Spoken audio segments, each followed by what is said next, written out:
lifting up Jesus, opening His Word from Australia, Denmark, Israel, Japan, New Zealand, Northern Ireland, Republic of Ireland, Singapore, South Africa, United Kingdom, Thailand, the Philippines, United States, and throughout the world. You're watching Moriel TV. Hi, this is Tim from Moriel TV and Moriel Radio here with James JACOB PRASCH, live back in the States in New York. Jacob, one of the believers had the question, is there really such a thing as moderate Islam according to the true readings of the Quran? Thank you so much for your question, and it is indeed a good one.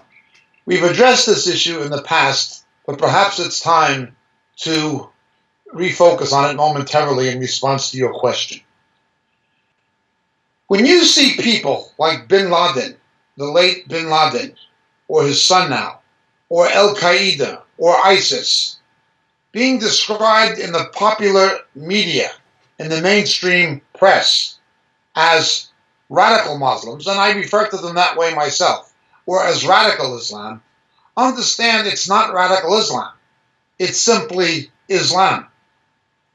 When you read the Hadith, when you read the history of Muhammad and what he did, and the teachings of the Quran, they're simply following the teachings of Muhammad literally. They're doing the things Muhammad did. So while we can call it radical Islam, in fact, it's simply Islam. Now, is there moderate Islam? No, but there are moderate Muslims who take a more liberal and modern view of the Quran and the Hadith, who see jihad as a moral struggle with oneself, shifting emphasis away from jihad as spreading Islam by the sword. There are moderate Muslims who will say some of the statutes of Sharia concerning women and homosexuals and things of this nature only apply to the ancient world. They do not apply now legally. They're only broad moral guides or something of that nature. You'll find Muslims saying that. Not least of all, and I would say most of all, there are Islamic academics, Muslim scholars in the West, called Orientalists, who are the only truly credible scholars of Islam. You will not find Orientalists at Al-Azhar University in Cairo, or in Saudi Arabia or Iran. They would be killed. These are the true scholars who take an objective, critical, academic look at Islam from the point of view of history, archaeology, manuscript history, etc. And they basically demythologize much of the Quran based on facts. These are the true scholars of Islam, the Orientalists. These people can be described as moderates. There are organizations in the United States consisting of moderate Muslims who want to modernize it, who do not think that all the provisions of Sharia apply in the non-Muslim world and do not even apply in the Muslim world in the way or to the degree they did in the time of Muhammad. So yes, there are moderate Muslims. But moderate Islam, difficult to define that. When people like Al-Qaeda and ISIS claim they're only following the teachings of their Prophet Muhammad, they're telling the truth. They're not lying. People like George Bush lied when he said these people are distorting Islam. People like Barack Obama lied when he says things like these people are distorting the true teachings of the Prophet, meaning Muhammad. He's not the Prophet. They lied. Bin Laden told the truth. He was just following what Muhammad taught and did. He was following the example, the Mohammedan example. Islam should not be called Islam. It should probably be called Mohammedism. Talmudic Judaism today should not be called Judaism. It is not Levitical Judaism of Moses. What's called Judaism today should better be called, or more accurately be called, Rabbinism. Rabbinism. It's based on halakha. It's based on Jewish law. So Islam is better called Mohammedism. It's based on Sharia, Islamic law. Roman Catholicism should not be called Christianity. It should rather be called what it is: the pontifical religions of Rome. It's what it always was from the times of the emperors. It is pontifical. It's not Christian. They all claim to be something. Well, Islam can claim to be a religion of peace and moderation. I always go back to the same response.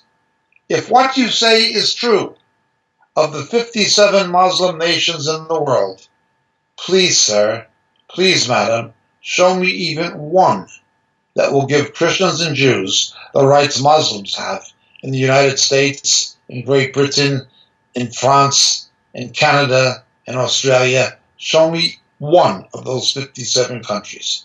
You can't show me one because there isn't one. No, there is no moderate Islam. There are only moderate Muslims. And they, viewed globally, are a probable minority. A probable minority. It is more likely that upwards of 50% of the world's Muslims are fundamentalists. And somewhere ranking 25%, which is hundreds of millions, are jihadists. That is, either terrorists or they're sympathetic to terror. You're talking about hundreds of millions of people. This notion, it's only a small handful of radicals, this is a lie. I always remember when I was 12 years old, here in New York City, watching on television, a guy called Alan Burke, who had a discussion show, late night TV. And he'd have different guests, authors usually, different people. And once he had the Nazi hunter, Chaim Weisenthal. Incredible man. And I watched Mr. Weisenthal. And one of the questions asked on this broadcast of Mr. Weisenthal was, were all Germans Nazis? And he just laughed. And he said, no more than 15% at most, and probably not that many. It only took 15% of the population of a civilized country like Germany to do what the Nazis did in the Holocaust and the Blitz. My apologies to those who heard me say this before.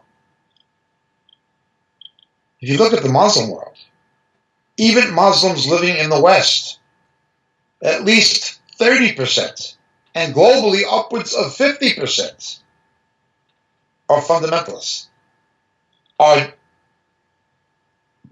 people who believe that Sharia should be imposed. That's much higher than the percentage of Germans that were Nazis.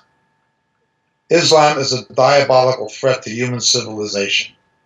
If 15% of the Germans in a civilized country can cause the Blitz and the Holocaust, what can 30 to 50% of fundamentalist Muslims in a largely uncivilized sphere of the world? Muslim countries can be quite barbaric.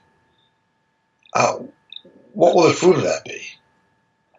Many people believe, going back to the Puritans, that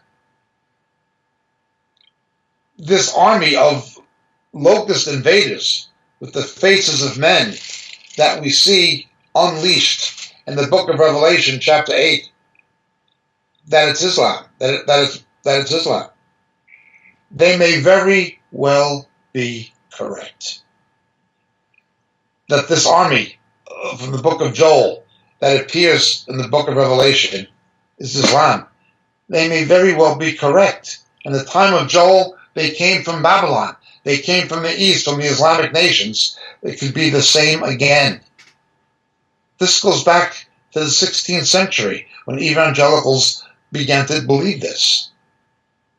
Again, moderate Muslims, yes. Moderate Islam, it really doesn't exist. Thank you so much for your question. My name is JACOB PRASCH. God bless you. Blessings, dear friends. Greetings in Jesus. This is your friend JACOB PRASCH speaking to you at the moment from the UK.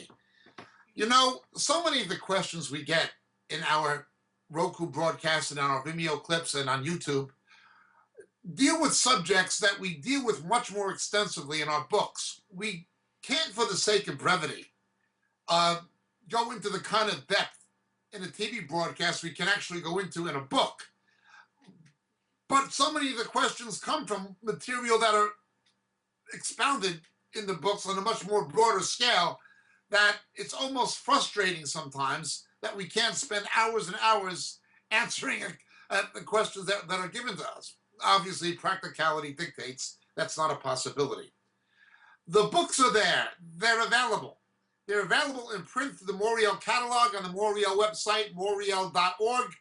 But in this day of Kindle and electronic books, they're also available through Amazon, and they're available through Kindle.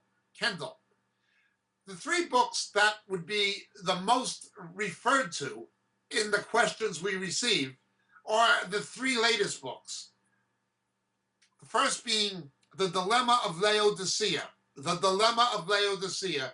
It's an exposition of the seven churches in Revelation, culminating with the final two churches, Philadelphia and Laodicea particularly, setting the stage for the return of Jesus. The Dilemma of Laodicea would be the first. The second would be Shadows of the Beast. Shadows of the Beast. How the coming Antichrist, how his identity will be revealed to the faithful church. The rapture will not happen, absolutely not happen, until the faithful church knows who the ultimate beast of Revelation is. That is the Antichrist and also the false prophet. How the identity of the coming Antichrist will be revealed to the faithful church. Shadows of the Beast, the second book. And the final and latest one, Harpazo.